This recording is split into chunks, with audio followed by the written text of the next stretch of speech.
Ini cerita di Kuala Lumpur pula, kisah vaksinasinya ada berdepan cabaran tapi berbeza dengan mungkin kawasan-kawasan seperti di pedalaman Sabah. Di Pusat Pemberian Vaksin di World Trade Center, WTC, sebelum ini dikenali sebagai PWTC di Kuala Lumpur, PPV Mega, PPV yang terbesar di negara ini, kita juga menyaksikan pelbagai kisah-kisah yang berbeza. Tetapi di kawasan bandar seperti ini, masih lagi ada cabaran berkenaan dengan kekurangan kesedaran orang ramai terhadap mereka yang mahu menerima vaksin ataupun mahu mendaftar untuk mendapatkan vaksin. Dan keraguan ini bukan sahaja di Kuala Lumpur tapi di selatan negara mungkin sedikit besar, lebih sedikit besar dalam kalangan sesetengah kelompok, khasnya warga emas. Mungkin ada antara mereka yang tidak memandang penting akan vaksin ini, mungkin ada antara mereka yang memandangi sebagai penting tapi risaukan akibat usia yang telah lanjut dan mungkin ada penyakit dan sebagainya, mereka risaukan kesihatan mereka dan sebarang kesan sampingan yang mungkin mereka akan terima sesulan pengambilan vaksin.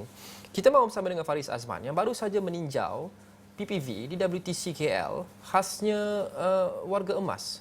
Bagaimana hal ehwal pengambilan vaksin oleh mereka di sana? Okey Faris, di WTC apa yang boleh dikongsikan? Baik, sudah tentu Lokman, kita melihat hari ini seperti mana yang kita tahu 7 Jun sehinggalah ke tarikh 27 Julai untuk melihat berapa ramai warga emas golongan yang begitu risiko, yang sangat vulnerable ketika ini, yang kita katakan mereka adalah yang memerlukan dos pertama terdahulu untuk memastikan vaksin ini diterima oleh mereka. Dan saya berada di WTC ini untuk menyaksikan bagaimana perjalanannya. Kalau kita sebentar tadi panjang jela Syah bercerita bagaimana di kawasan pedalaman, tetapi di kawasan bandar ceritanya lain pula, di mana persiapan itu ada. Kalau di WTC KL ini adalah salah satu PPV Mega yang pertama di ibu negara. Selepas itu kita lihat di sisi Shah Alam, di Kuching, Sarawak, di Miri, di Pulau Pinang, di Johor, di mana pusat konvensyen antarabangsa Pesada Johor, antara PPV Mega yang telah pun dibuka untuk AstraZeneca, PPV AZ ataupun AZ AstraZeneca ini. Dan apa perjalanannya agak menarik di sini sebenarnya, Lokman. Kalau anda pergi WTC sebelum ini untuk mendapatkan vaksin, sudah tentu terdapat 3 stesen.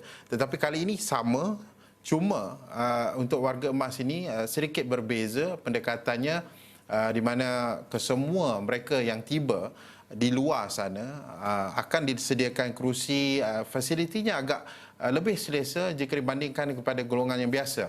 Tetapi bagi mereka golongan kurang upaya ataupun warga emas yang tidak boleh berjalan ataupun mereka masalah kaki dan sebagainya, turut disediakan wheelchair, kerusi roda. Banyak kerusi roda di luar ini untuk saluran ataupun saluran khas untuk mereka mendapatkan vaksin, tidak perlu ke tingkat 4 untuk mendapatkan vaksin seperti biasa. Jadi perincian ini telah pun dilakukan oleh WTC KL sendiri dari semasa ke semasa, dan saya menemu bual Ketua Pegawai Operasi sebentar tadi yang mengatakan bahawa perincian ini untuk memastikan dalam tempoh 40 minit, mungkin kurang sejam, setiap warga emas ini yang tiba, vaksin itu akan diterima dalam tempoh berkenaan.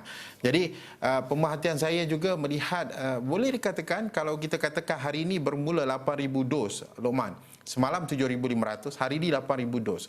Sehinggalah ke 15 Jun. Kalau kita congak-congak angka itu, lebih kurang 79,500 warga emas akan menerima dos pertama AstraZeneca di WTC KL.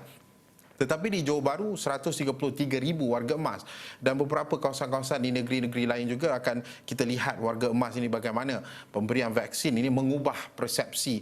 Kerana ada salah seorang seperti tadi warga emas yang saya bertemu, beliau mengatakan pada mulanya mereka agak takut sebenarnya, Lokman, tapi apabila melihat VOC, VOI, begitu juga dengan angka-angka jumlah harian COVID-19 yang begitu meningkat, begitu juga jumlah kematian yang semakin mendadak, ia memberi sedikit sebanyak kesedaran kerana anti-vaksin ataupun penyebaran berita-berita palsu dalam laman sosial ini terlalu besar. Dan kalau kita tahu di kampung, di bandar juga, antara golongan yang paling terdedah dengan berita-berita palsu ini adalah mereka.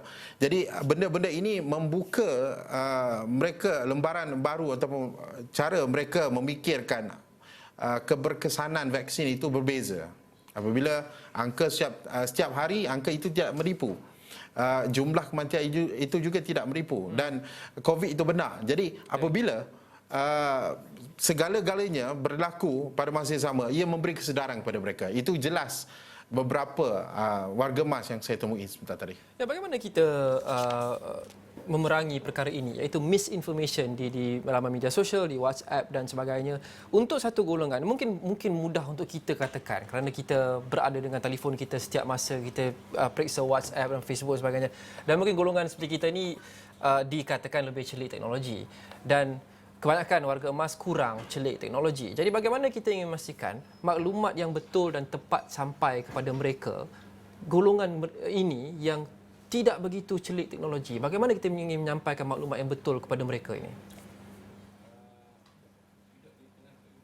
Baik, sebenarnya bukan hanya mereka terpaksa hanya memegang telefon bimbit atau mendengar berita dan sebagainya, tetapi untuk memain peranan mereka mendapat berita yang bukan palsu ini, berita yang benar adalah ahli keluarga mereka, anak-anak mereka. Kalau kita lihatkan kalau melalui laman sosial, Twitter, Facebook dan sebagainya, walaupun ada berita-berita palsu, antaranya berita bunga cengkeh dan banyak lagi berita-berita lain yang kita katakan tidaklah ada kesahihannya di situ, tetapi caranya adalah yang terbaik adalah anak-anak, penjaga mereka ataupun yang paling dekat dengan warga-warga emas ini untuk memberikan panduan apa yang betul, apa yang tidak. Begitu juga dengan komunikasi dari segi sudut kerajaan juga. Kalau kita tahu ada juga berita-berita daripada KKMM yang mengeluarkan ini tidak benar dan sebagainya. Begitu juga dengan pengamal-pengamal perubatan di laman sosial, mereka memberikan apabila ada saja berita-berita yang tidak benar, berita-berita yang tidak sahih adalah amalan-amalan yang